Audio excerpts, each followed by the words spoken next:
This is the Marex 330 Scandinavia. It's brand new, it's having its launch here at Cannes, and I think it's one of the most interesting boats here at the show, which is saying a lot given how much new product there is here this year. It really is Marex at its best. It's very practical, it's brilliantly thought out, and quality is top notch. The starting price is around £310,000 including VAT in the UK, and there's twin or single diesel engine options with stern drives or shafts. So let's have a bit of a closer look then. Really practical thinking throughout, as we've come to expect from Marex. So you have this flip down bench that folds up against the transom. This is where your deck shower is, so you can come out of the water and shower off straight away and perch here looking out over the water. This is just a little bit of storage under this panel here. And what I really like is on these side decks, which are a really good size for this size of boat, and nice high tow rails, it feels very secure moving forward. You have dedicated spots on gas rams to stow the boat's fenders. You have them on both sides. It's just nice to know that you've got a spot that you can fit all the boat's fenders and they're tucked away nice and neatly. Do that the right way. Under here you have a little bit more storage. And the teak, the finish of the woodwork on this boat, as with all Marexes, is really, really top drawer. Lovely stainless steel work here. This is where your boarding ladder is, so you can flip that out and easily get on and off the boat if you're going in for a swim. And if we carry on around the decks, you get an impression of just how high these tow rails are. So you feel very, very secure. Nice high guardrails. There's stuff to grab onto all the way along. It's a very easy boat to move around and to crew. And one nice touch is that this foredeck cushion is actually buoyant and waterproof, so you can throw that into the water and it becomes a bit of a floating sunbathing space. And it hasn't got asymmetric decks, this boat. It's full walk around, both decks are the same size, and it's that feeling of quality that really, really stands out. And the teak all over the place, teak top bulwarks.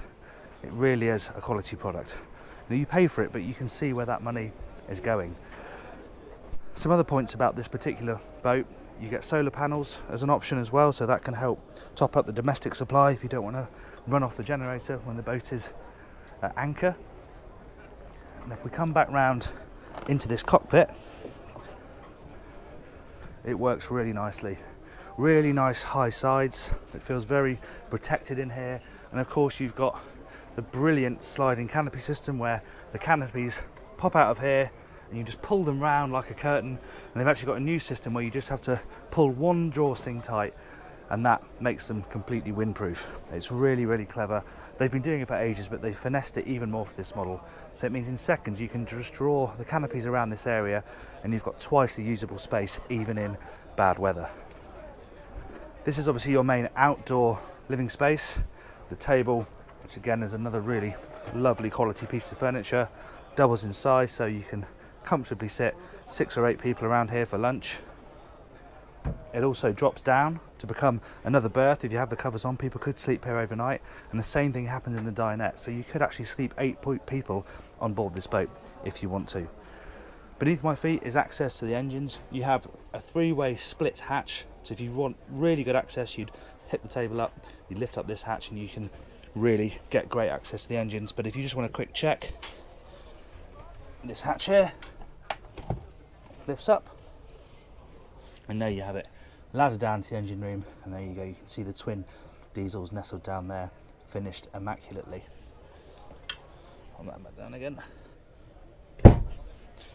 Storage is excellent as well, under seat storage, and you don't have to faff about taking cushions off and lifting locker lids. You can lift them up with the cushions on. You've got a gas ram to hold them in place. The finish is really, really nice as well. Just makes all that storage really usable if you can access it so easily. And the key thing about this boat is you have this inside-outside living space. You can use it all year round. So if the weather's not so good, you step inside this saloon, you can slide across this door, and you have a completely insulated and beautifully sheltered wheelhouse. And this is where they found a lot of functionality. So for example, here at the dinette, you can see it set up in dining mode here. The table flips out, so you have a bit more space for dining. It also goes up and down, as I said, to create another berth.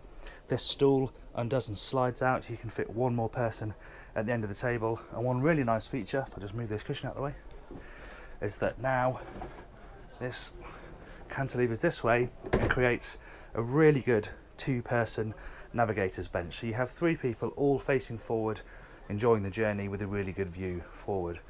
And the detailing again, you know, these storage pockets here, really useful, just to be able to slot your phone, sunglasses, things like that in. Of course you've got cup holders here, and nice to see a handrail that guests can hold on to. We flip that back the other way, seat base drops down, and you're back into dining mode. It's a manual sunroof on this boat, really fail safe, you know, can't go wrong. You twist it like that, and just like that, you can let the elements in. And I should also point out that you have a sliding roof back here as well, a canvas one on this one, so that really opens up very wide. Both of those are standard, and again, just add to the flexibility of this boat's layout. Galley's compact, but it's well designed. You have a twin gas burner here. You can have a larger fridge, get rid of the oven if you want, and have a bigger fridge here, but you do have a cooling box down here. There's the option to have a cooling box in the cockpit as well, so you can have another fridge there. More storage here, really good deep storage, and actually you have a fridge here as well. So even without that extended fridge option, cooling space is okay, but you can add more if you think you're going to need more. And this is just more drawer storage, all on nice soft close runners as well. Again, feels really good quality. I really like the finish at the top, and the fact you got this bendy tap as well. So adds a bit of functionality, and you have your sink underneath here. Really nicely done. The helm station. Key thing about this boat is it has a side door. That was feedback from Marex owners, that they really wanted to be able to get out onto the side decks really easily. It helps with ventilation if you're using the boat on your own, like a lot of the owners will. It means that you can quickly get out onto the side deck and tie a line on, and it works really nicely with the sunroof, as does the geometry of the driving position. So you can sit really comfortably.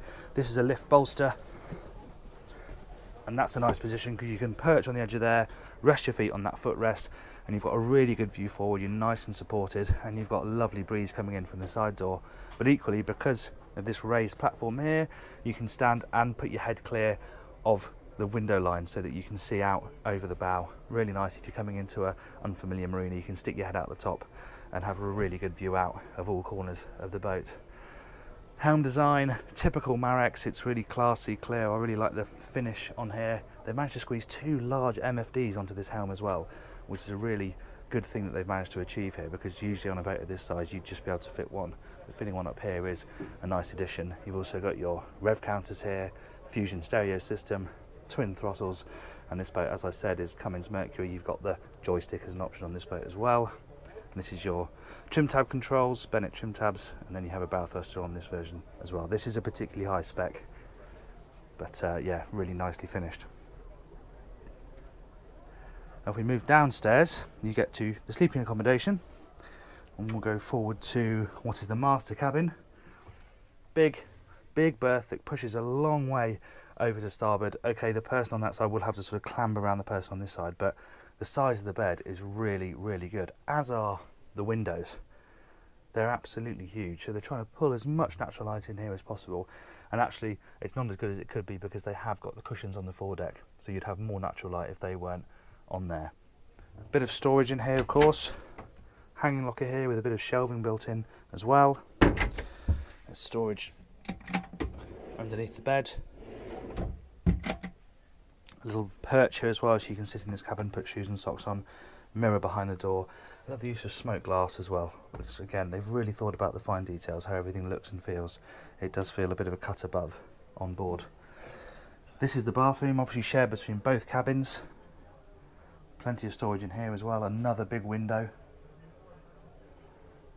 And a good amount of counter as well, a bit of shelf storage as well as what's underneath the sink here. And they've even managed to incorporate a proper separate shower cubicle.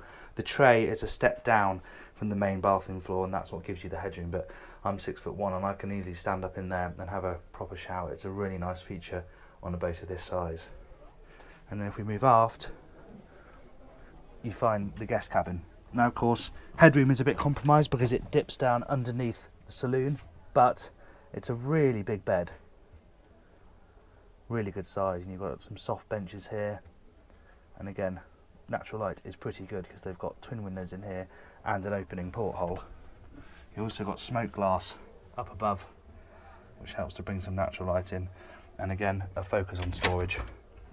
Shelving storage on this side and some hanging storage on this side. An inch has not gone to waste on this boat. They really have thought about the layout and it appears to work very well.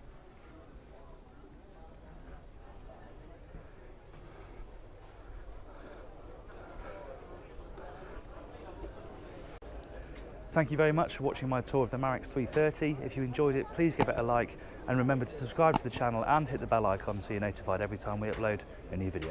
Thanks for watching.